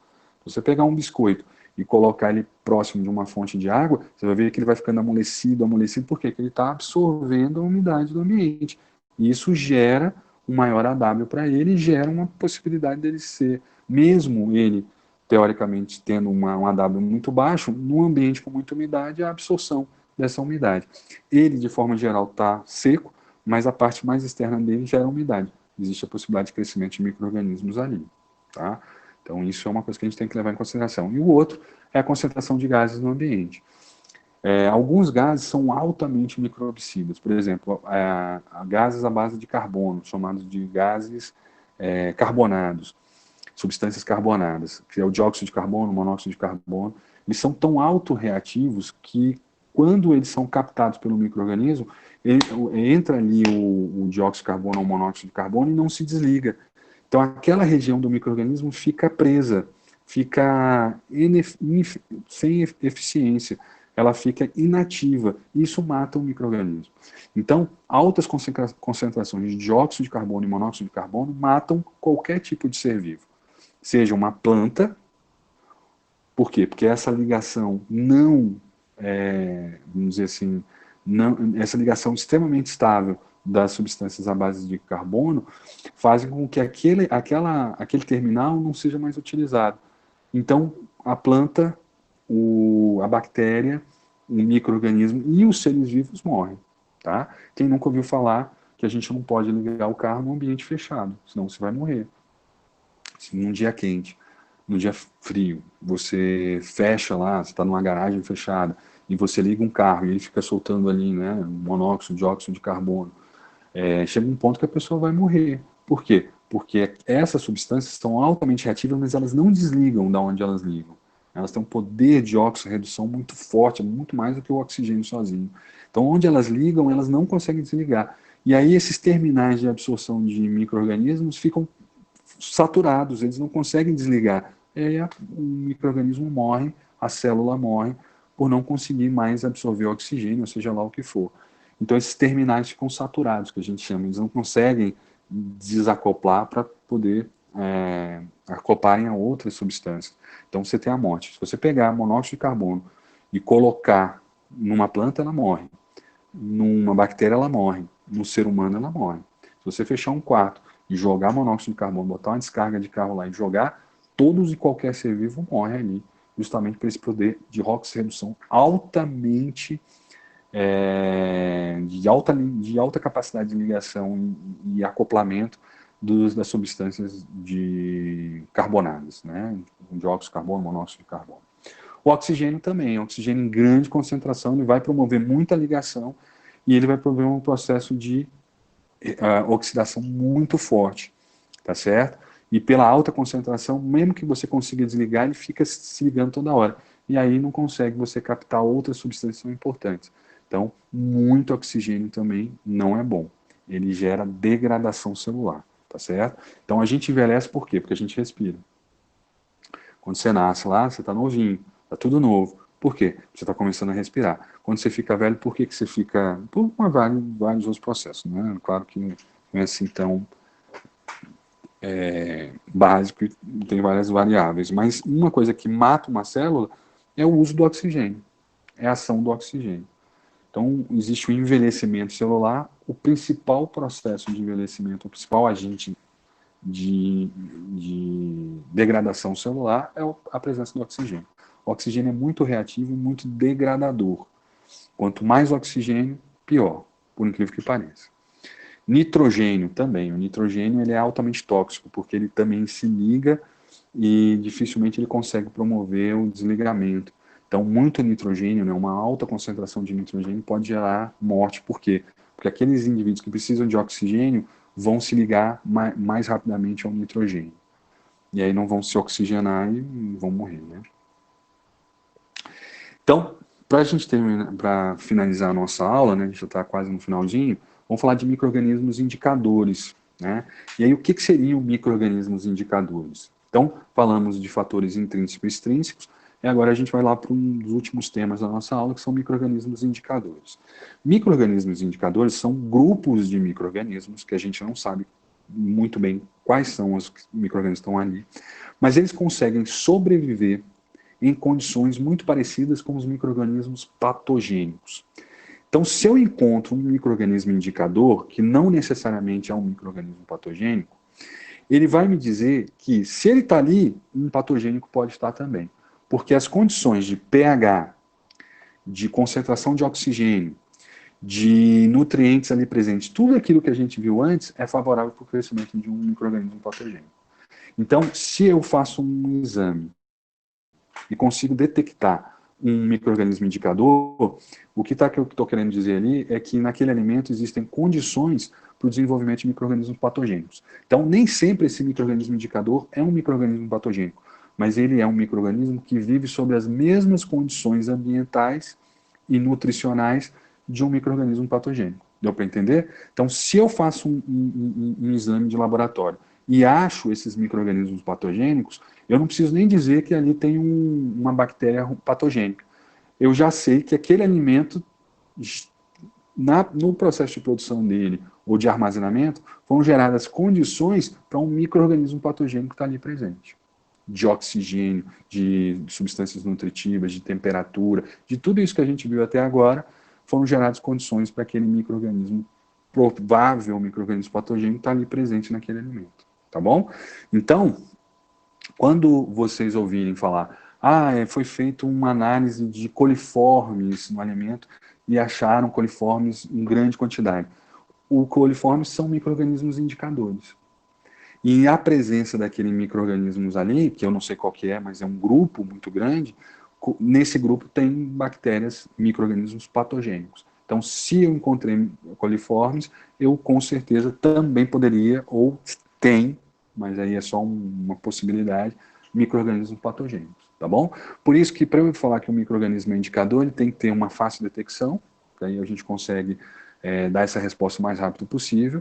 Tem uma mesma condição de sobrevivência dos patogênicos, que eu já falei, e deve se multiplicar em condições, né, muito próximas àquelas que os micro-organismos patogênicos também se multiplicam.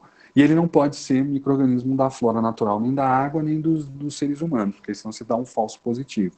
Então, os micro-organismos patogênicos, eu não sei quais são um grupo muito grande de micro-organismos patogênicos. Por isso a gente não tem nenhuma bactéria, o professor não mostrou lá nas nossas primeiras aulas, nenhuma bactéria chamada coliforme. Não existe, essa bactéria não existe. Ela é um grupo de micro-organismos, que na sua maioria são bactérias, tá certo? Mas não existe a bactéria coliforme. É um grupo. Se eu identifico ali, eu estou dizendo tem um grupo aqui, que eu vou dar o nome de coliformes, tá? Então, quando eu mando, né, um alimento para análise, e aí eu encontro, por exemplo, um coliforme total, o que é isso? Eu estou fazendo um exame bem geral, bem amplo, e se der positivo, eu vou dizer, olha, esse alimento aqui tem possibilidade de ter micro-organismos patogênicos. E esse exame que eu faço para a detecção de coliformes totais, ele é muito simples, muito barato e muito rápido. Tá? Então eu já consigo dar uma resposta em 48 horas para quem me pediu sobre a presença ou não desses micro-organismos. Se eu faço esse exame e não dá nada, eu nem preciso fazer mais nada. Por quê? Porque eu sei que não tem micro-organismos patogênicos ali. Porque dentre os coliformes totais, você tem micro-organismos patogênicos. E também tem micro-organismos que não são patogênicos. Mas as condições que aquele alimento passou poderiam ter o crescimento de micro-organismos patogênicos. Tá bom? Então é mais ou menos isso. Se eu quero saber se um alimento está próprio para consumo, eu mando para um laboratório, o laboratório, a primeira coisa que ele faz é um teste de coliformes totais. Porque aí são enterobactérias, que são capazes de fermentar lactose e produzir gás. Então, se houve, como é que eu sei que está presente ali? Pela produção de gás. Eu boto essa amostra dentro de uma substância líquida e eu coloco alguns tubos de ensaio ali dentro, que, se houver produção de gás, eles vão captar. Houve produção de gás? Então tem coliformes totais aqui. Se tem coliformes totais ali, é necessário que eu faça um exame mais específico para eu poder, então, tentar identificar melhor que coliformes totais são esses. Agora, se eu faço, não deu nada, eu posso falar para a pessoa, o alimento está próprio para consumo. Não deu coliformes, não tem alimento, não tem bactéria patogênica lá dentro. Tá? Então, como é que é esse teste? Eu boto, então, uma substância líquida, rica em lactose, coloco a amostra lá dentro, coloco para incubar, né, numa estufa entre 35 e 37 graus Celsius por 48 horas. Cresceu, teve produção de gás, então tem coliformes ali, ok? Aí eu preciso fazer, então, já que tem ali, eu preciso fazer um exame mais apurado. Aí eu faço de coliformes fecais ou termotolerantes. Então tem o total e o termotolerante. Hoje a gente já chama coliformes 35 e coliformes 45, ou coagulase, né? Termocoagulase. E aí o 35 é o total e o 45 é esse mais específico. Então deu do total, eu pego e faço outro exame que é para saber de coliformes fecais, termotolerantes ou 45. Que eu vou pegar o quê? Vou pegar essa amostra, colocar também no mesmo líquido, né, com lactose e tudo mais, e deixo incubando em temperatura entre 44 e 45 graus Celsius, por 48 horas. Deu positivo? Opa, aí eu encontrei bactérias patogênicas. Quais são? Eu não sei, porque eu teria que fazer um exame mais específico ainda. Mas que tem bactéria patogênica lá, tem, com certeza. Agora, se no total não deu nada, eu não preciso fazer isso. Eu estou jogando dinheiro fora e estou perdendo tempo, porque não vai aparecer nada aqui. Aí eu posso saber, então, peraí, vamos ver as bactérias mais perigosas. É E. coli e Salmonella. Aí eu faço um teste só para E. coli. Se eu já pegar e fizer o teste para E. coli, eu vou jogar material fora. Eu primeiro tenho que fazer o total. Deu positivo, eu faço o termotolerante. Deu, aí eu vou ver se é Salmonella ou E. coli está ali dentro. Aí eu pego uma substância nutritiva específica para E. coli, coloco a amostra e deixo incubar entre 44 e 45 graus por 48 horas. Se der positivo, aí tinha E. coli lá dentro. Então, eu sei que a E. coli é uma bactéria, um coliforme termotolerante e um coliforme total, né? Ela está dentro desse grupo. Se não deu, é outra patogênica que eu tenho. Aí eu posso fazer, por exemplo, de bactérias mesófilas. Aí boto um meio só para bactérias mesófilas, faço lá um 48 horas, entre 25 e 40 graus, e aí se aparecer, aí pode ser, por exemplo, um streptococcus e tudo mais. Não é muito comum fazer esse exame, não. É mais comum, por exemplo, se eu quiser saber que na minha geladeira se tem bolores e leveduras, eu faço um teste para bactérias psicotróficas, pego uma placa, coloca meio de cultura específico para esse tipo de bactéria, coloco dentro da minha geladeira, do meu freezer, coloco dentro da minha área, do meu refrigerador, da minha câmara fria. Se houver crescimento, aí eu sei que você tem ali micro-organismos psicotróficos, não só bactérias, né, mas micro-organismos psicotróficos, a presença de leveduras e bolores. Tem muita empresa que trabalha com armazenamento de alimentos que faz isso, para saber a quantidade de bolores e leveduras que estão dentro da sua câmara. Se tiver muito, aí tem que tirar todos os alimentos lá de dentro, fazer uma higienização, volta, e aí você consegue fazer o controle. Porque senão tudo que você colocar ali dentro vai dar bolor e levedura. Por quê? Devido à alta umidade e à temperatura que é favorável para o crescimento desses micro-organismos. Termófilos, você também pode fazer, é pouco comum você fazer, mas aí você tem um meio de cultura próprio, as temperaturas próprias, você bota para incubar 48 horas depois, se houver crescimento, você vai dizer ali que tinha micro-organismos mesófilos ou termófilos. Também você tem específico para bolores e leveduras, dependendo do tipo de nutriente que você tiver nessa placa, vai ter crescimento de bolor, de levedura, e você consegue de alguma forma fazer esse controle, tá bom? Então, esses micro-organismos indicadores, muitas vezes a gente não sabe que bolor que é, que levedura que é, ou que bactéria que é. Mas se houve o crescimento, está me dizendo que tem micro-organismos patogênicos ou degradadores. E aí eu tenho que tomar algumas atitudes para evitar a presença desses indivíduos dentro da minha área de produção, dentro da minha área de armazenamento, tá bom? Por isso eles são chamados de indicadores. Eles indicam, mas nem sempre a gente consegue saber quem é aquele micro-organismo que está ali presente, tá? Mas a gente sabe que é patogênico. Se é E. coli, se é salmonella, se é Shigella, eu não sei. Mas se deu, independente de quem seja, esse alimento já está impróprio para consumo, tá bom? A legislação brasileira diz quais são os micro-organismos que podem estar presentes no alimento e a sua concentração. Nesses indicadores a gente consegue saber a concentração, tá? Então, tem micro-organismo que é ausente, por exemplo, salmonella é ausente, não pode estar presente. Mas outros podem, se eles tiverem concentrações muito baixas, não tem problema, porque mesmo eles estando na concentração baixa, eles não conseguem se desenvolver. E aí, se você tem micro-organismo patogênico no alimento, por aquelas condições intrínsecas e extrínsecas que a gente falou, você pode ter a geração, então, do que a gente chama de doença transmitida pelos alimentos, são as DTAs. As DTAs são doenças que a gente se contamina através do consumo de alimentos, tá? Então, a salmonela, que no caso é a salmonelose, a xingelose, a teníase, a cisticercose, são doenças transmitidas pelos alimentos, porque a gente vai entrar em contato com essas bactérias, micro-organismos, vermes, protozoários através da ingestão do alimento. Então, são chamadas de doenças transmitidas pelos alimentos. Só que cada doença tem vamos dizer assim, um desencadeamento diferente, tem uma gênese diferente. E aí, elas podem se desencadear de forma diferente. Por isso, elas são chamadas de doenças transmitidas pelos alimentos, mas elas são classificadas em infecções, em toxinoses, toxinfecções ou intoxicações, tá certo? Porque também pode ser uma DTA que não veio de um micro-organismo, pode vir de um perigo químico, né? De uma substância química. Vamos dar uma olhada.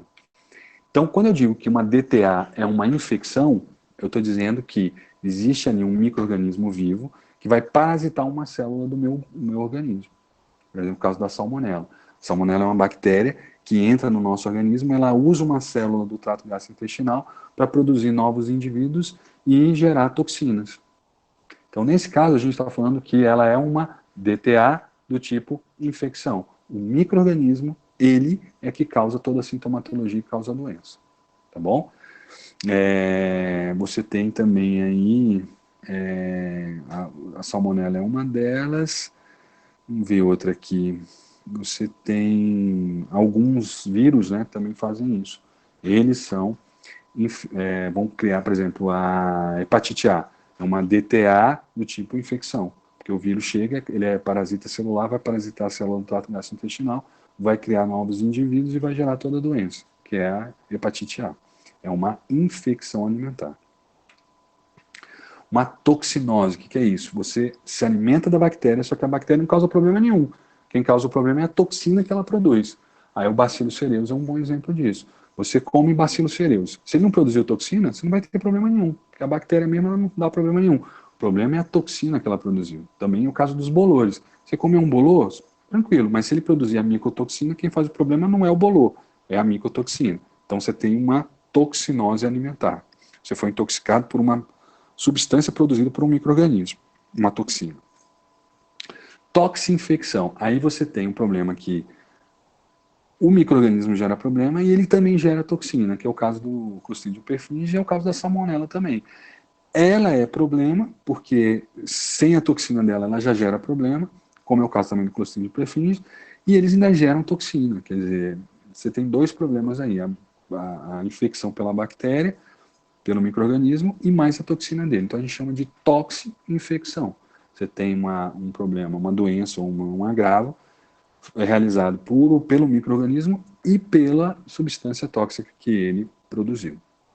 E as intoxicações, que são o alimento trazendo para você alguma substância tóxica que não é de origem biológica, que vai gerar, então, algum tipo de agravo ou uma doença. Pode gerar um câncer, pode gerar dor abdominal, aí seria um agravo, uma dor de cabeça, um agravo, que é a sintomatologia. Ou uma doença, que é um câncer, que você vai ter que tratar isso durante muito tempo. Então, isso é chamado de intoxicação alimentar.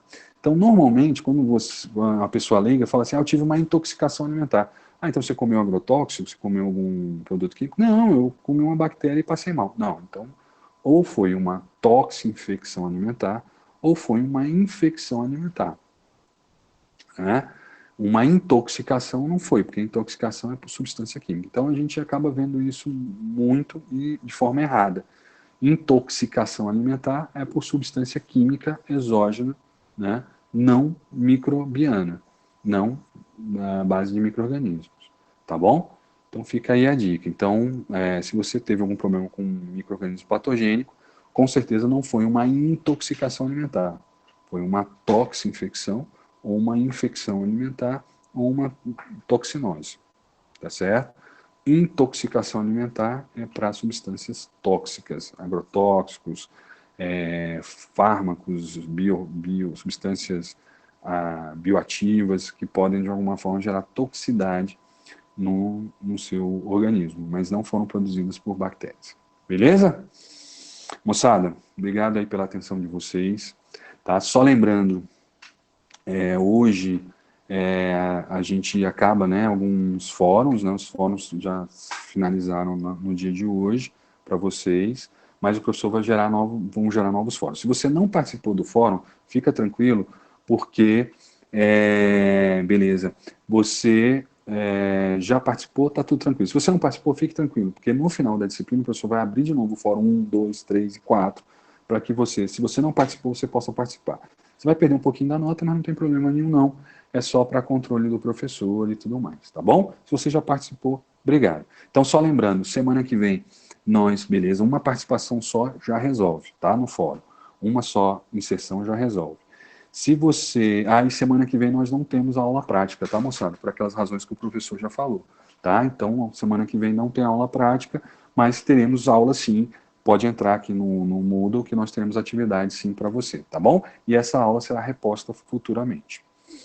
Valeu, obrigado aí pela atenção de vocês. Até semana que vem, moçada. Muito obrigado aí pela participação de todos. Eu que agradeço. Fique com Deus